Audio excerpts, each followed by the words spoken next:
une astuce pour connaître la vraie valeur de votre appartement.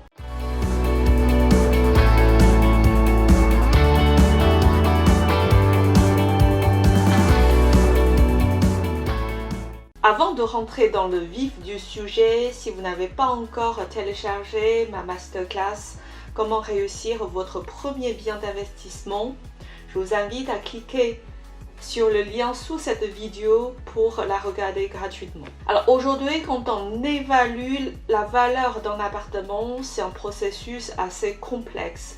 Il y a non seulement le quartier, l'immeuble, l'adresse, il y a également la situation de l'appartement.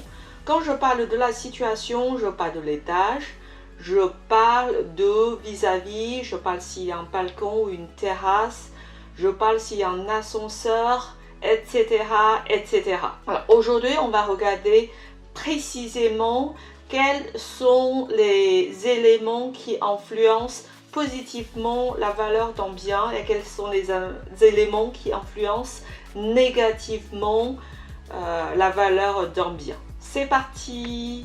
Alors, comme vous pouvez voir sur cette grille, ça vient du magazine Capital.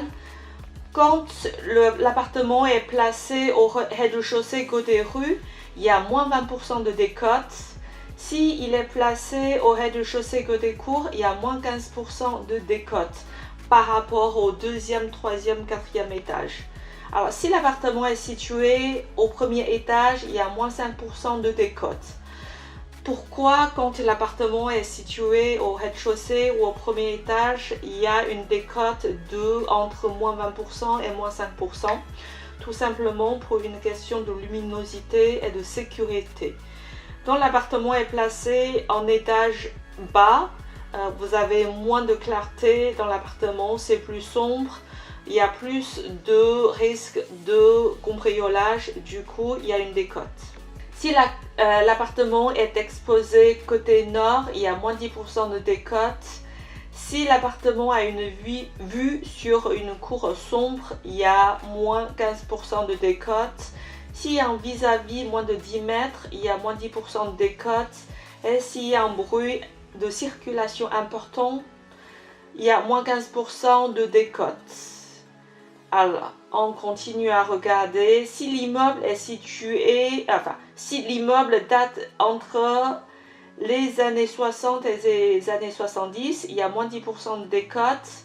S'il y a une petite déco à refaire, il y a moins 5%. En revanche, s'il y a des gros travaux à prévoir, il y a moins 20% de décote.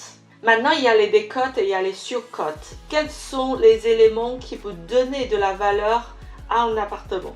Alors, si c'est un immeuble avec gardien, il y a plus 5% de surcote.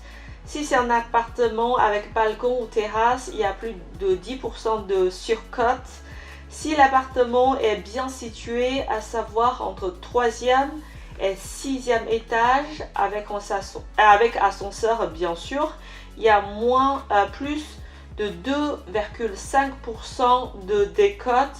Pourcentage à ajouter au prix moyen par étage à partir du 3e. À savoir, si c'est 3e, il y a plus de 2,5%. Si c'est au 4e avec ascenseur, il y a plus de 5% de surcote. Si c'est un appartement qui est au 5e étage, il y a plus de 7,5% de surcote. Et si c'est un appartement qui est situé au 6e, avec ascenseur, il y a plus de 10% de surcote. Alors, nous continuons. Si c'est un appartement avec une double exposition est-ouest, donc c'est plus de 5%, avec une belle vue dégagée, plus de 15% de surcote. Si la cave fait plus de 8 mètres carrés, il y a plus de 2% de surcote.